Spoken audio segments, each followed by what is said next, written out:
Hey everybody, Little Chandler. my name's Amanda. Say your name. Say your name, partner. Without further ado, everyone, This song.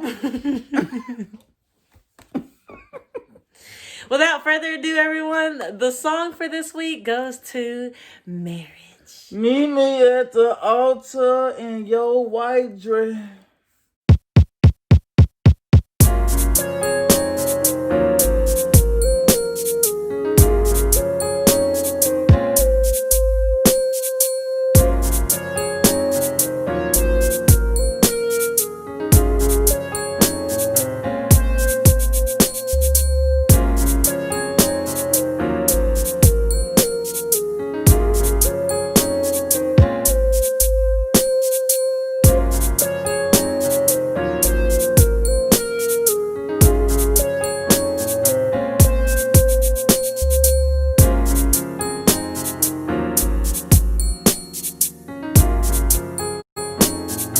What's up, y'all? Happy Wednesday!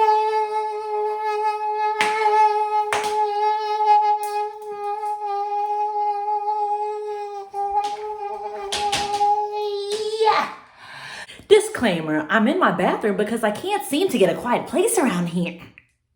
So for the past few weeks, we've been talking about what's your status, exploring your singleness, how to deal and how to be in a healthy relationship. And today we're going to be covering my favorite part, marriage. Oh, I'm sorry. Marriage. Say it with me, marriage. All right. And today, guys, we're going to be talking about marriage. Come on, get out my video. What is marriage and what is God's intention for marriage? So to me, a real marriage is a spiritual commitment between two people before God. Hey. How does involving God actually make a difference in a marriage? Being the right person. I truly do believe that. But I do also believe that there does have to be some sort of foundation. You have to make sure that you're actually marrying the right person. I truly don't believe that I picked you. Yeah, but I picked you. Oh, that was really sweet. Yeah. I know I was guided by God though, but I picked you. I feel that we have the Talk your stuff. I think that we have the best relationship. The best marriage. But I don't think it's perfect, of course. I feel like we got the best dynamics of a relationship. Society has attacked the idea of marriage so much that it's really hard for us to understand what true, happy, healthy marriage means. I truly do believe that I didn't choose you for me. Mm-hmm. I feel like God chose you for me, seriously. But God said...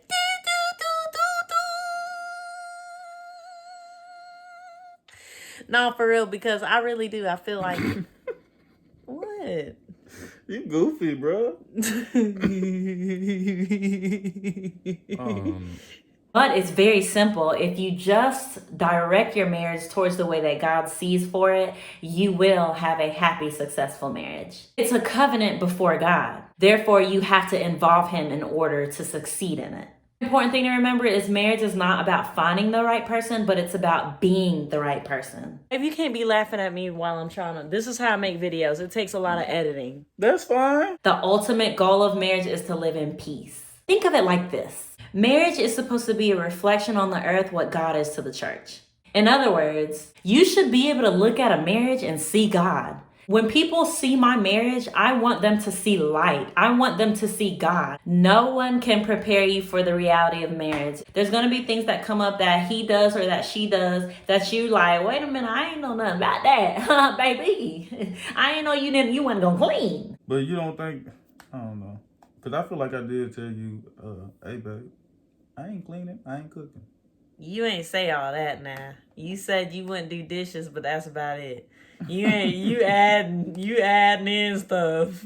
I ain't cleaning, I ain't cooking, I ain't getting out the bed, I ain't working. You ain't say none of that. Wait a minute, cut the camera. We need to reevaluate our situation. I don't even know how to cook. Well, you can learn shit. I didn't know how to be a wife, and I'm learning. You're doing a damn good job too, Sean. Thanks. The real mark of loving and learning and being successful in a marriage is learning how to give. Marriage is all about giving. Now, let's get one ground principle down. It's ultimately the man's responsibility to create a home for a woman. There is a chain of command. God, and then man, then woman, and then a child. So every man is accountable to God in order to have a successful marriage. Let's talk about things that often hinder a marriage and why. Number one, unspoken expectations. We must speak what we expect. There's so many times where we get in marriages and we get in relationships where we think things, but we do not verbalize them. Therefore, we have expectations in our mind. And when our spouse doesn't meet those expectations, it can cause a hindrance in the marriage. You have to be able to speak to each other about what you expect from each other. Now, with that being said, you also have to realize that your job is not to change your spouse. So although we may have expectations, don't allow that expectation to be something that is altering the purpose or the personality of the person that you're with. Often we have ideas of what we want our significant other to look like or talk like or be like. And when we bring that idea to them, we're forcing it. And you have to understand that you have to love them through each process. Like, I wasn't who I was 5 years ago. I wasn't who I was 2 years ago. I wasn't who I was in the beginning of our marriage, and you definitely aren't who you were. Why we got to do all the extra adjectives? So you have to learn how to appreciate your spouse for who they are. Your calling in your marriage is not to change your spouse. That's not your job. He calls you to love them.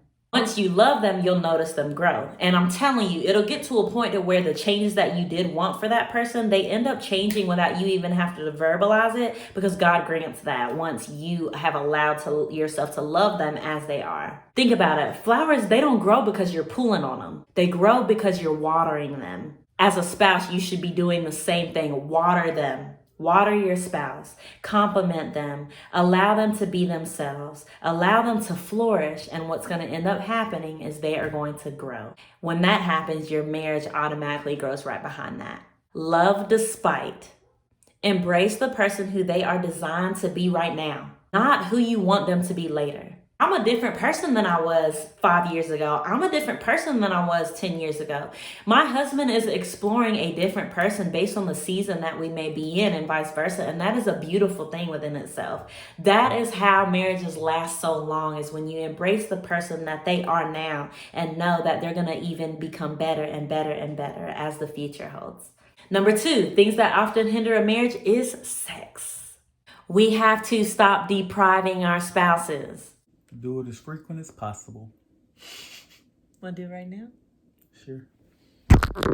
Sex stopping in a marriage is a symptom of a problem.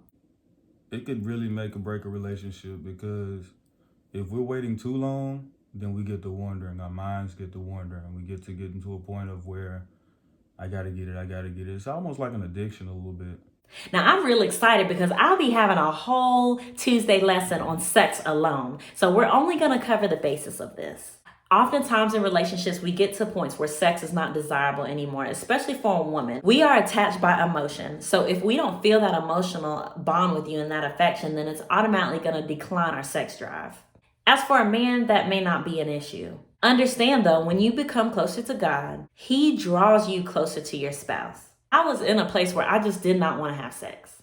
And it wasn't because I didn't think my husband was attractive, because honey, you make him want to drool. Fine. That wasn't the problem. But if I'm emotionally not there and both of our headspaces are not there, and if there's a wall up, we're not going to have that sexual drive that once was there. Some of us just have lives, family, children, work, school, and that's all understandable. But again, we'll get back to that a little later. Number 3, what is hindering a marriage? Selfishness. Selfishness is a commitment to yourself. And that's the problem. We got a lot of people in marriages who are being selfish. That's all they are thinking about is me. Anything that stays in the self stage and not the we stage is not going to make it. A lot of people stay in their unhappy situation because of the convenience. The fact of the matter is that's hindering you and your marriage and the growth that both have the potential to do. When people stay in relationships for a really long time and are unhappy, that is all because of a selfish reason. There are a lot of people out here living we lives, but in actuality, they're really all for self. Marriages have got to get to a point to where the main focus is we, not self. Number 4, operating out of order. I don't know. God cannot operate when you are out of order. In other words, when you're not operating covenantly. My bad, y'all. I had a call coming in. I'm pretty popular. Back to the point. Now that we've talked about what can hinder a marriage, let's talk about what a marriage needs. Always remember that in every marriage, we should be looking out for our spouse's own good, not even ours. And here's some good questions for you to ask yourself. Are you moving each other further along? Are you with someone who's going in the same direction? Are you being joyful even for yourself? Because the thing about it is, if you don't know how to have joy for yourself, how can you have joy for someone else? Now, how can you have a successful marriage? Well, let's talk about what a man needs. A man needs honor, respect, sex. He needs to be able to lead. But isn't that a facade? If you making me feel like a leader, I feel like that's a facade. Well, ultimately, you were still leading. Just because it's not financially or it's not emotionally, you're always going to be leading. In my opinion. Okay.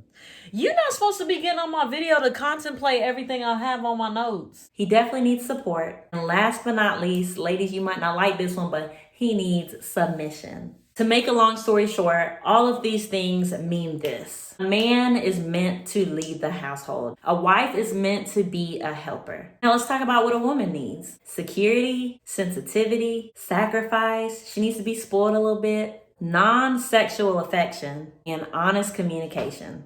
Now let's break down a few factors that involve what both a man and a woman needs. Tone matters. You're talking to your spouse, choose a tone that'll give you the answer that you want. It took me a really long time to understand and realize that my reaction and the way that I responded to my husband sometimes actually made the situation worse. It wasn't until I took a lot of issues that I had with him to God first, allowed him to work through those, and when I did communicate with my husband, I watched my tone. When it got to a point to where I was giving those issues to God, my tone was able to be refocused to a good place because I knew that ultimately the situation was already handled. I was just waiting on God to go ahead and fix it. A lot of times our responses come from an emotional place rather than a spiritual place. So for me, I have to have God in order to properly communicate. And that's really with anybody, but especially for my husband. Because if I don't go to God about the problems that I have with my husband, then I'm not going to communicate with him well. Allow God to be the enforcer. Whatever thing you don't like about your husband or your wife, give it to God. Allow him to enforce and make that change. And you just continue to be a good spouse while he's doing that. Another really important thing, stop talking and start listening. Now, I ain't even gonna lie, this is hard for me to do, baby. My husband will tell you, me listening is really, really hard for me to do. I'm learning and I'm getting better. And one way that you can learn to work on that is when you and your spouse are having a discussion, an argument, or whatever you may call it, do not speak. Purposely tell yourself, I'm not going to say anything. Actually listen to what your spouse is saying, and to make sure that you receive that information correctly, ask questions. Ask questions like, so from what I'm hearing, you feel like ... So, babe, are you saying ... So I'm hearing you say ... Questions like that lead to good communication rather than communication that's going to make the issue worse. A lot of times marriage ends because of things that could have been fixed. We just have to learn how to properly communicate. And always remember this, never make a permanent decision on a temporary situation. Remember that you cannot win in your marriage if your marriage has already lost in your mind. When you automatically think that your marriage has failed and speak those things into existence for your life, then that's when you make a permanent decision based off of a temporary situation. Once in your mind, your marriage is permanent, all your problems will become temporary. Another important thing, never stop pursuing. If you're a man in a marriage who is still there, even though it's not good, a waiting man is a man who has not given up. And a waiting woman, baby, is just a dang patient woman, because, honey, we patient. I've been patient because our show was ready to go. All right. I'm back. But honey, I'm so glad I did, because my man is the best, honey. I don't even know if I could have do better. Think about this. The fate of one person in a household can save an entire home and the people in it. So when you're having issues in a marriage, as long as you, that one person, is doing what you're trying to do to get it back right, don't worry that your spouse is not directed at this time. That is going to fall in place. You just have to be patient. Understand that you'll always be a student for the one that you love. You're always going to be learning about each other. Your job is to continue to want to know that person as they're changing. And the fact of the matter is this: conflict is going to happen. That's in any marriage. Just be mindful of your words. Be mindful of your tone. And don't bring up a past situation if it's in the past, just because you're looking for ammunition in a fight. It's totally okay to be angry, but don't allow your anger to lead you to sin. Allow God to be the enforcer. Because at the end of the day, God puts us in these difficult situations to grow. And I'm going to leave you off with this. Every marriage should have cheating. Yeah, I said it. Every marriage should have cheating. Yeah, that's right. That just means to cheat on everybody else. Stop putting your marriage last. You should be cheating on your friends. You should be cheating on your mama. You should be cheating on your job. Because at the end of the day, your spouse comes first. Just know this, that God has a plan for your marriage. When you're having hard times in a marriage, understand this: God had a plan for your marriage before you were even born. So who are you to decide to intervene on his plans? You know, marriage can be a beautiful thing. I'm very, very blessed to be able to say that my marriage is amazing, and I truly mean that. Not one thing that I post on social media that's not real and authentic, and I love my husband dearly. Hey, I love you. Thank you guys for watching. Don't forget to like, subscribe, show me some love, DM me for any advice necessary or needed. But on a serious tip, DM me, because I got the best advice. No, he doesn't.